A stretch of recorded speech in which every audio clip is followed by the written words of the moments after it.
What's up, guys? It's HooperDoe here, and welcome back to another video. Today, or technically yesterday, we reached 1,000 subscribers on the channel, and for that, I'm going to be giving you guys a little setup tour. Now, my setup only takes up a small corner of my room, but I do have quite a bit of stuff that goes into making videos. As you guys can see, I have dual monitors. I have my Surface to the right, and then I have my NVIDIA Shield as well as my iPhone on the desk.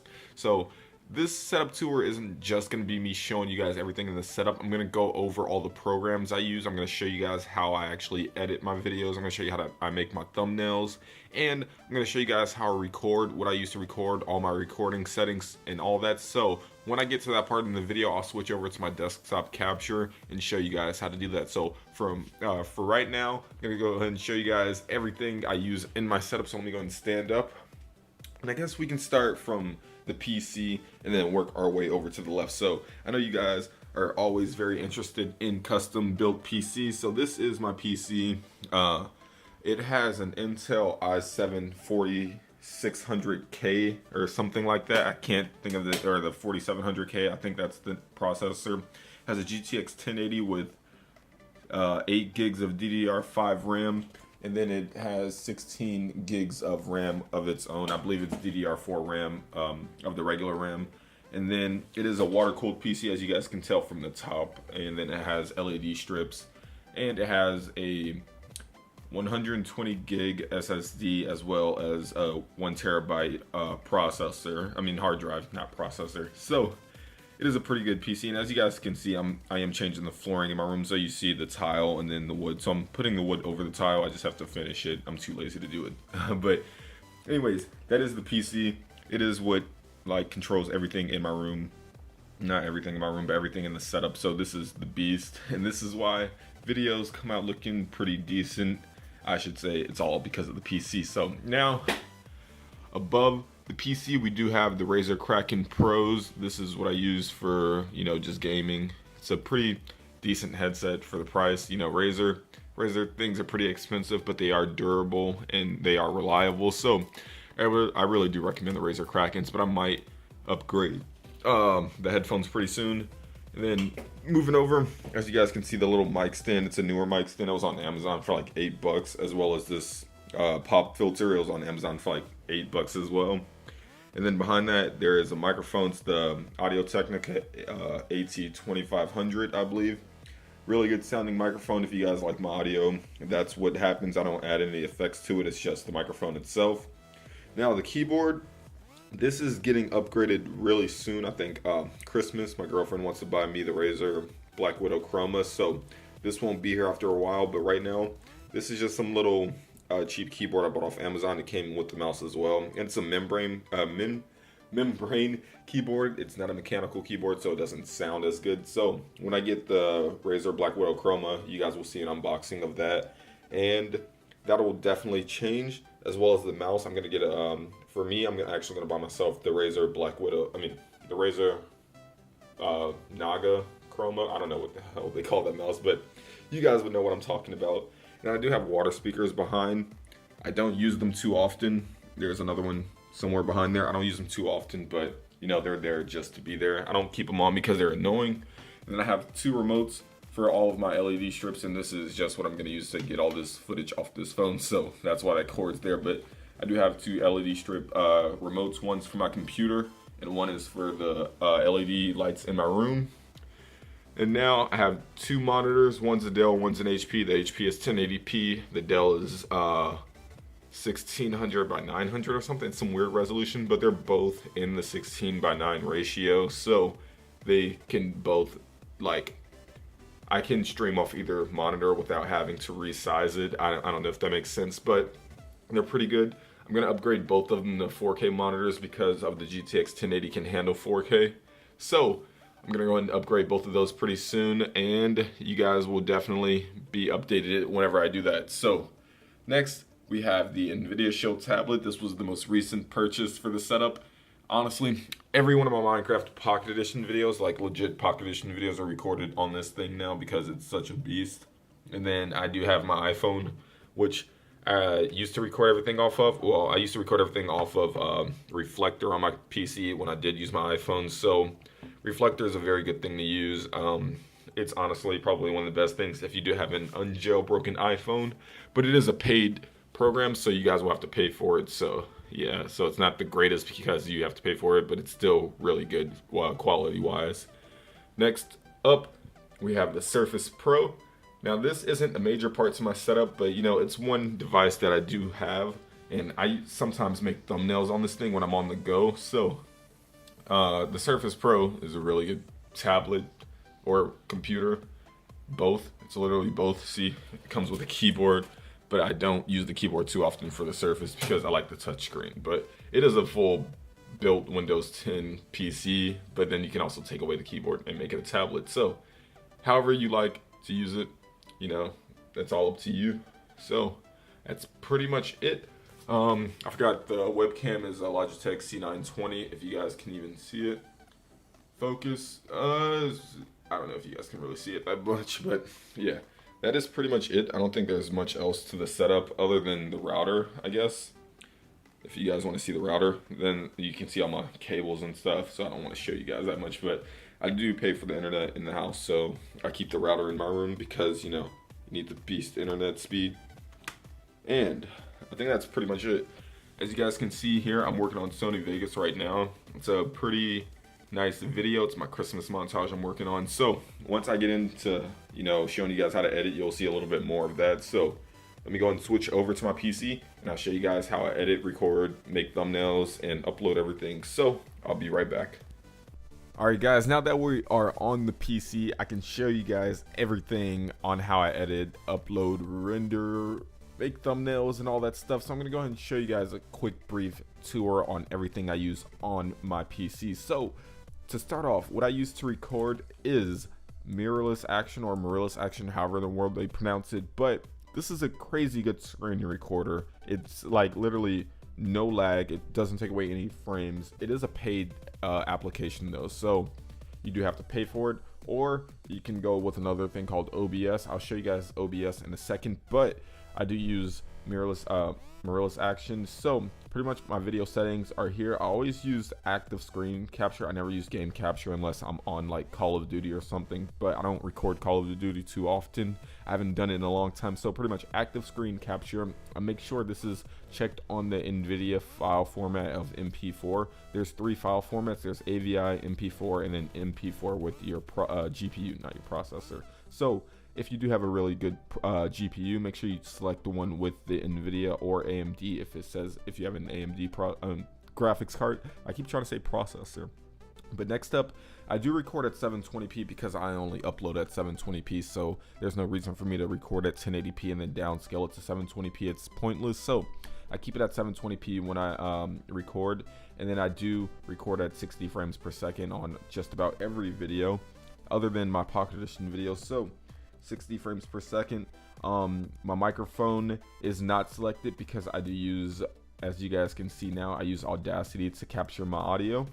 And sometimes if I want to have webcam straight in this video, I'll select my the Logitech C920. So those are pretty much the settings for mirrorless action. I can also go here and then go to the video part, and then normally this is on ultra. I don't know why it's on normal, and then this would be on limited. I don't know why it's not at the highest right now. I guess when I updated it last, it went down, it like downscaled, but normally this is on ultra, and then this is on the 16 by 235. And that's pretty much all the settings other than my audio. If I ever do record my microphone in here, this is the settings that I use. Audio device would be selected to my ATR microphone, and then excuse me, system sounds are automatically captured, so I wouldn't have to mess with that. And then I do keep my microphone at 60% volume and my system sounds at 40% volume. It all depends on how loud you talk and how loud your microphone picks up. So this is a easy setup for me. And now let's go ahead and go over to OBS. So I'm going to go over to the streaming aspect of my channel. So let's get into streaming parts. So I do use OBS Studio, which is the newer version of OBS. As soon as it opens, if it wants to open, I can see that it's taken forever. Oh, it opened up on the second monitor, that's why. So as you guys can see, I have a bunch of sources and everything going on. As you can see, I have my Twitter text, which is just this at the bottom. I do have the Twitter logo. I have the chat name right here, and then this little white box right here is my stream chat, and then I have my face cam going. I have a red background overlay, and then I have my monitor capture in the middle, as well as my live sub count. So if you guys ever want to see how I add like the live sub count or the live stream chat, let me know and I can do a full tutorial on that. But in this one, I'm just gonna go ahead and go over some of the settings that I use. So in general, everything is the same. In stream, I do stream to YouTube gaming. So now for output, as you guys can see, I do use 4000 bit rate. My hardware is under the NVIDIA thing, and then my audio bit rate's at 160. And then I do if I ever record with OBS, I send everything to a secondary hard drive so it can go pretty fast. And then under audio, everything is pretty much default. Those are like literally the only two things I've ever changed, is audio and output. Video stays, everything is default. If you have a graphics card, make sure you have that selected. So that's pretty much everything I change. Recording format, make sure it's in MP4 because you don't want anything else. MOV is not supported with Sony Vegas, so if you do use Sony Vegas to edit, you don't want MOV. Even with QuickTime installed, for some reason MOV still does not work for me. So it's pretty much the only settings I've ever messed with in OBS. I do have two scenes. One's the starting soon thing, and then the other one is the actual stream. So that's how you guys can see the transition in between the two scenes. So that's pretty much OBS for you guys. Now let's get into how I record my audio. My audio is all recorded with Audacity. Now this is a free audio recording software. Anybody can download it. It's literally the best thing in the world. So Audacity is used to record everything that I record with my microphone. Now all I do is hit start and stop. I don't add any effects to my audio. I used to, but I'm just gonna go ahead and show you guys everything I use. So Audacity is what I use to record, and that's pretty much it. So now let's get into the editing side of YouTube. Now this could take a long time if I actually go through everything I do in videos, but I'm not gonna go through everything. I'm gonna show you guys a couple things, how I make videos look pretty good, show you my render settings and stuff like that. So I do use Sony Vegas Pro 13. I'm probably gonna upgrade to Pro 14 pretty soon. And this is a Christmas montage that I'm working on. So if you guys want to see a little part of it, I'll go ahead and let it play. So I'll be quiet for 1 second.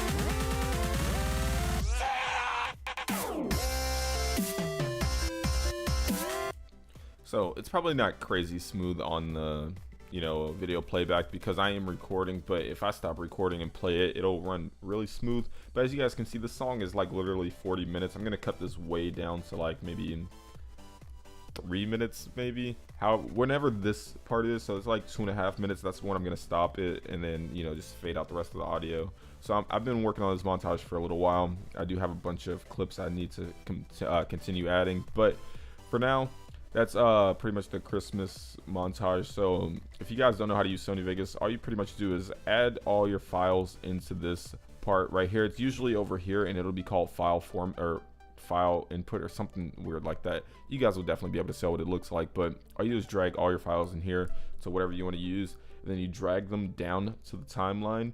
I don't have a raw video to show you guys, so I'm just gonna go ahead and go over the Christmas montage. So as you guys can see, this is all my gameplay here.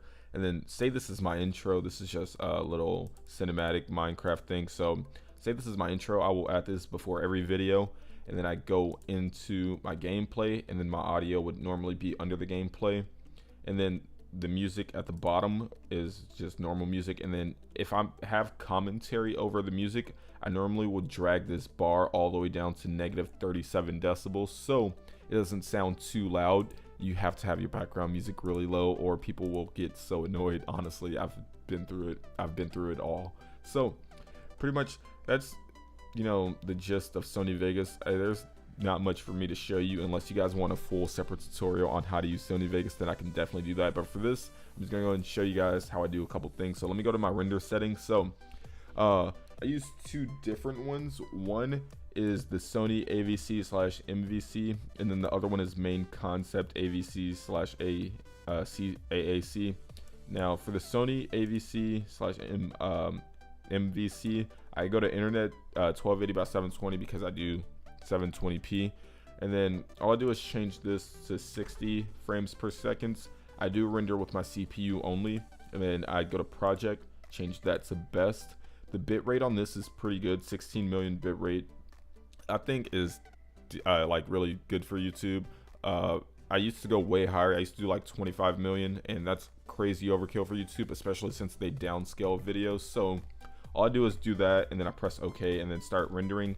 Now for the main concept, I scroll all the way down, and I use internet 720p, internet HD 720p, customize it, change that to 60, put this at high, and then the average bit rate, I would make that to 16 million as well, so keep it 16 by 16, and then I do render still with CPU only, and then go to project and make that best as well, and then all that will be fine. So other than that, there's nothing else I do in Sony Vegas. If you got, like I said, if you guys want a full separate tutorial on Sony Vegas, let me know, and I can definitely show you guys that. So now the last thing I do use is Photoshop. Now I do use Photoshop CC 2016 or 2017, whichever one. As soon as it opens, I can definitely show you guys how I use it, and this is CC 2017. So I can definitely show you guys a couple things in Photoshop. Now I'm not the greatest thumbnail maker in the world, but you know, I do have a couple thumbnails on here that I think people do like. I need to look for a series thumbnail that I do have. All right, so my sheet thumbnail. This is a simple, very simple thumbnail, and this is, if it'll load. Everything is taking forever while I record. You know, they don't want me to be famous on YouTube. They don't want me to show you guys how I use everything. So pretty much as soon as this opens, I can show you guys how I use Photoshop, but Photoshop always takes forever on the first opening. So pretty much all I do for most of my thumbnails is get a shaders background, whether I take one or get one off the internet. Usually I could take one easily. All you have to do is take a screenshot with a shaders background, and then here I added the MCSG logo. I added a render from my skin that I made in Cinema 4D, and then I added some text. Now this text is very simple to make, the one that I did in this. All you have to do, all right, let me open up a new project.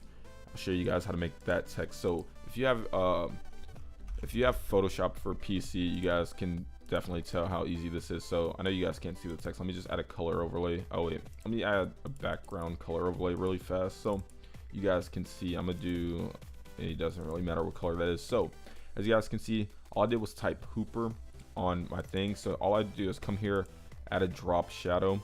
Now the drop shadow, you would really have to mess with. The distance needs to come down just a little bit, and then bring the spread out just a little bit more so it doesn't look too bad. So all I do is do that, and then I copy it. So I press Ctrl J, and then all I do is drag this. All right, so after you copy it, go back to the first layer, drag this, drag it up and over so it'll look like it's doubling, and then all you do is go back, copy this, not copy, you click it and then go to color overlay and then make it black. I don't know why it's not going black. I have no idea. Oh wait, why is it only going to gray? Oh, opacity, I didn't see that. All right, my opacity was down. So now it looks like it's, you know, 3D-ish because there's a black background in the behind it, so it looks like a shadow is casting off of it, which makes it look 3D. I don't know if you guys can understand that, but now in all my thumbnails, I use these styles that are given to me by Brandon. So all I have to do is click on any style that I want to use for my thumbnails. They're all preset and pre-made. So it's pretty easy to go through text now, but if I ever do want to just use a simple text, I'll just do the way I showed you guys. So that's pretty much how I make all my thumbnails. They're pretty simple to make, and anybody can honestly do it. So now that is pretty much it. I think I've gone over everything that I use to make videos. I'm pretty sure I have. You know, I do play on Windows 10. There's really not much for me to show you guys on Windows 10, but as you guys can see, I do play on Windows 10. I do play on Pocket Edition. I play a bunch of things on my PC. So that's pretty much honestly everything. My stream overlay, I made things like this. I don't know. I don't want to go over like literally everything, but pretty much that's everything I've used to make videos and to edit videos. So hopefully you guys did enjoy this video. If you did enjoy the 1K sub special, I really do appreciate it, and I really do appreciate all of you guys for subscribing to the channel. And I do have a giveaway coming out pretty soon. I'm going to give away 2 copies of Minecraft for whatever platform you play on, whether it's PC, Windows 10, Android, iOS, Windows Phone. Doesn't matter. Let me know in the comment sections down below. No, actually, I'm going to do a tweet. So make sure you check out the tweet in the description, and follow me on Twitter. So the only way to enter the giveaway is follow me on Twitter and reply to the tweet saying that you want to enter. So I'll leave the tweet in the description below if you are not following me on Twitter already. So go ahead, follow me on Twitter, enter the giveaway. I'm going to be giving away 2 versions of Minecraft, any platform that you want it on. It can even be console. It really doesn't matter to me. I'll go and buy it for you this Friday. That's when the giveaway ends. So thank you all for 1,000 subscribers. Hopefully you guys did enjoy this special, and I'll see you all in the next one.